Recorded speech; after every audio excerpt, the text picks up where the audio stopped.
Okay, I'll lift the bed, you grab the pig. Ready? What? One, No. 2, No. 3. No. Don't let go. Careful, he's a biter. Yeah! Whoa, whoa, wait. Whoa. I got him. Uh-oh. Whoa. That was awesome. Peter, I loved Monsters, Inc.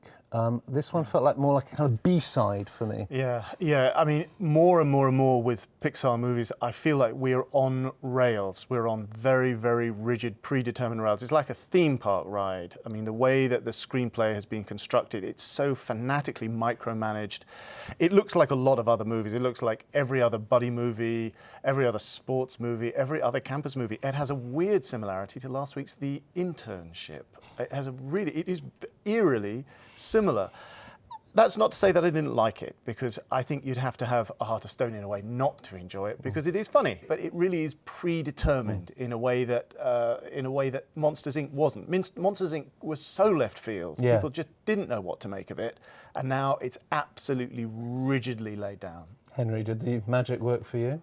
It did partly. I think it's funny to talk about there being a golden age of Pixar only like 10 years after it happened. Yeah. But it is, in a strange way, like they've set up these characters in those golden films like Ratatouille or Monsters Inc., which are classics, I think, modern classics. It doesn't matter if they're animation or not.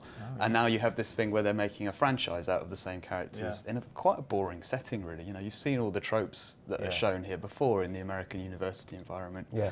And the interesting thing about Monsters Inc. for me was that it was a dull workplace. You were in their everyday life, and they had exciting jobs, but they were on the factory floor. And now you're thrown back to the classically supposed to be exciting time of university life. Frat boys even more and boring. hazing. Yeah. In the first film, it was very much, they were both blue-collar guys going to their job. Yeah. Whereas here, you're suddenly told that Sully is the son of a great scarer, and he's like kind of royalty. Yeah. And the only thing that Wazowski can do as a member of the lower class is be his kind of assistant and help him out.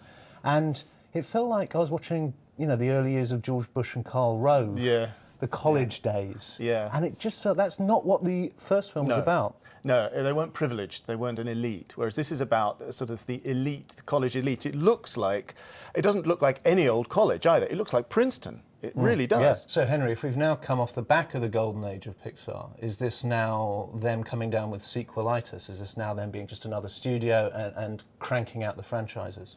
It might well be that. I think it's maybe also that Pixar is now looking for that next generation of writers, directors, and perhaps animators to bring those brand new, fresh stories to the stable as well. You've got people like Brad Bird, Dan Scanlon, who did this. He's quite new to it, but Brad Bird went off and did the Mission Impossible films, got into live action.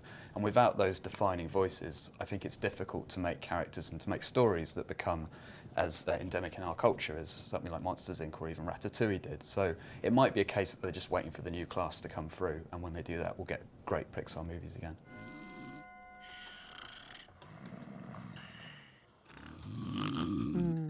I know. You're a princess and I'm just a stable boy.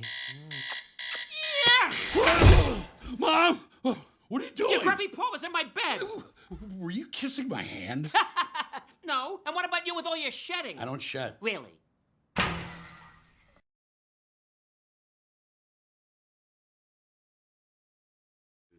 You know, to fear and anxiety and pain. They seem so together now. The world is problematic, you know, for him. And I think that, you know, we can imagine it all. Mr. Gru, Agent Lucy Wilde of the Anti- I could pretty much excel at whatever I want.